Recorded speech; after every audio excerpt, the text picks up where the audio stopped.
I'm Allie Cooney. My name's Catherine O'Leary. My name is Emily Parker. I'm Jack Joseph. I'm one of your good friends. My name is Emma. I am Kelly Moxey. You know me from Bucknell.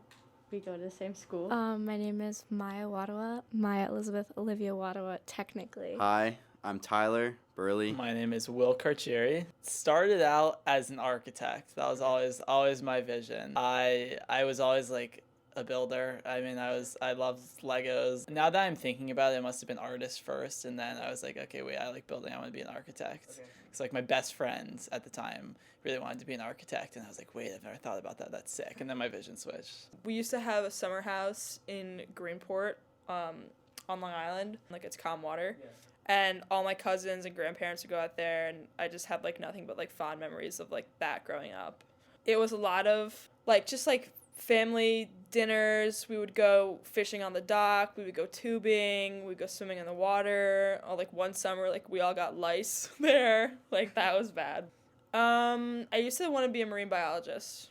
In high school, I was into like doing sciencey things, and I was good at science, and then I got to Bucknell and I realized I was like, oh, there's no way I'm going to be able to be successful in like a biology degree here. I think my first like career ambition was a zookeeper when I was little because I was like obsessed with animals, and like I think I realized soon after that job would suck. So I don't know. A vet. I really wanted to be like working with animals and stuff.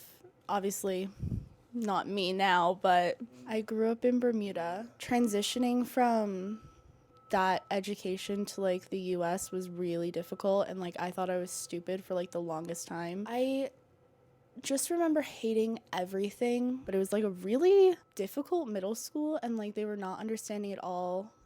A vet. I just loved animals, and like my dog is my favorite thing in the entire world. I realized soon after that I love animals too much. I cannot see them like hurt or anything. And I also saw the Winter Olympics with Lindsey Vonn, and I became obsessed with her, and I was like, I'm gonna be her. The first time I ever watched Moneyball, I so badly wanted Jonah Hill's job in that movie, just being like a statistical analysis person for like a baseball front office. Learning to play baseball was mostly with my mom. She played like softball her whole life, so she kind of pretty much taught me how to play baseball. For a really long time, I wanted to be a chef, and then I met a famous chef, Robert Irvine, who's like Food Network, and I think like 11 or 12, and he basically told me that if I wanted to have a family, then most women in the field become pastry chefs, and that I probably couldn't become an actual like commercial chef because I was a woman, which I never really realized the influence that those words had on me until high school. And then I realized that I no longer had the dream of being a chef. The only like really notable memory I have from what I wanted to be when I grew up was a cheer coach, and I told my grandmother that, my Indian grandmother, and she like disowned me. I think that's probably why she doesn't talk to me today, is because she was like, how dare you? Like, oh my God, my mom was so mad. I think I wanted to be a teacher for like 20 minutes, and then I've wanted to be a lawyer ever since 6th grade.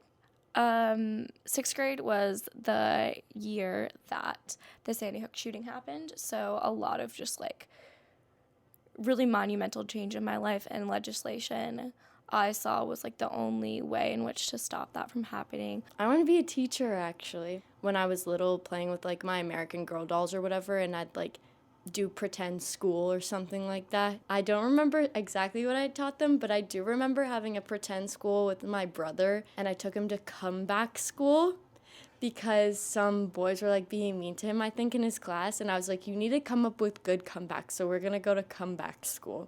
He has an assignment he's working on. Hang on a second. So you have to say, Nabil was blank as a kid. You have to fill in the blank. Yeah, I think he was sweet. Sweet. Spunky.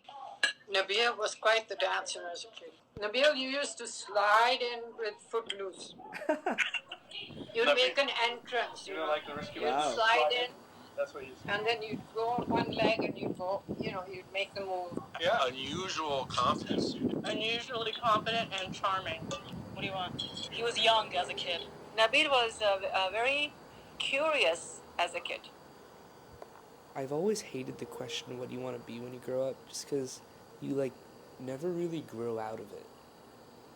And you also never really know the answer. I mean, like, you know, maybe you do, but I mean, I haven't.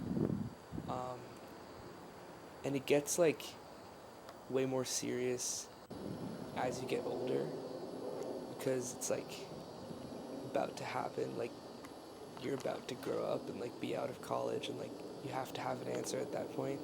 I mean, like, you know, not to end this on a down note, but yeah, I just really don't